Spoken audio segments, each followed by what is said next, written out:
Bismillahirrahmanirrahim. Selamat sore rekan-rekan semuanya. Baik, perkenalkan nama saya Fajar Kasih, NPM saya 2019 10 11 5155. Di sini saya akan membahas tentang peran Polri dalam memelihara Kaptinmas di masa pandemi COVID-19. Jadi dalam rangka percepatan penanganan virus corona COVID-19 ini, banyak kebijakan yang dilakukan pemerintah untuk memutus rantai penyebaran pandemik ini di tanah air, baik itu pembatasan sosial berskala besar maupun larangan mudik.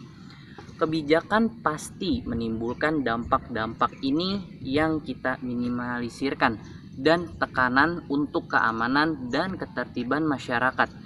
Di tengah pandemi COVID-19 ini, salah satunya Polri dan menjaga stabilitas keamanannya pada saat COVID-19 ini, salah satunya dengan menggiatkan atau meningkatkan lagi dalam patrolinya. Kekuatan personil baik di tingkat Polda maupun Polres cukup banyak.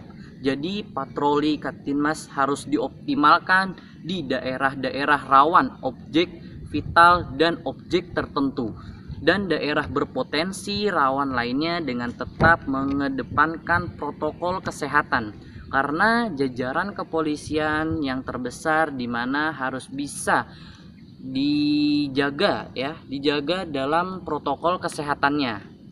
Lalu jajaran kepolisiannya yang terbesar di mana-mana harus bisa menjaga keamanan lingkungan sekitar biar bagaimana situasinya itu aman dan terkontrol kembali.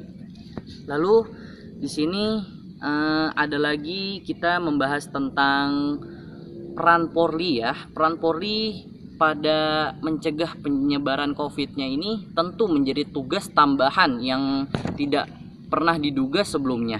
Polri pada satu sisi memiliki tugas rutin sebagai aparat penegak hukum dan penjaga ketertiban umum, sementara di sisi lain menjadi pihak yang diandalkan untuk menegakkan aturan PSBB.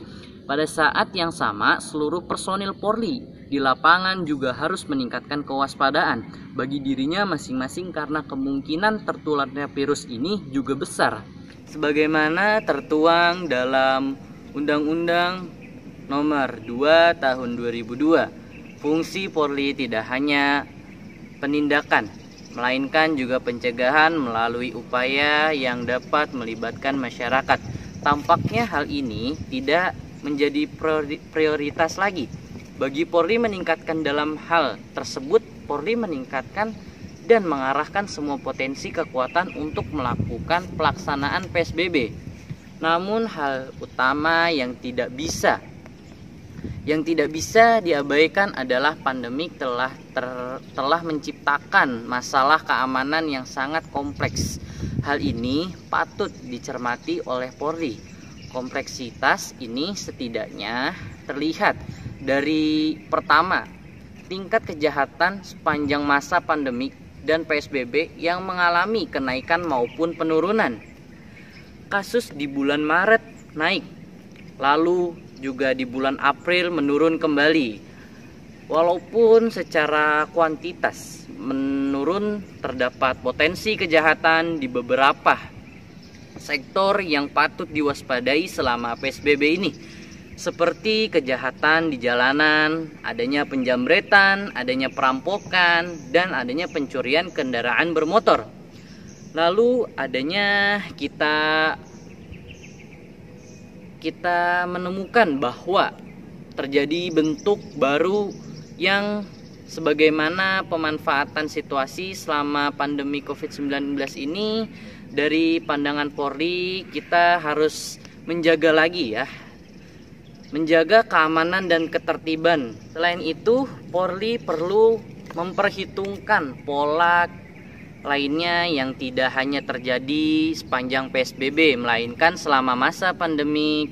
Kasus pencurian dan penimbunan alat medis, juga penjualan obat-obat palsu memulai kejahatan ya.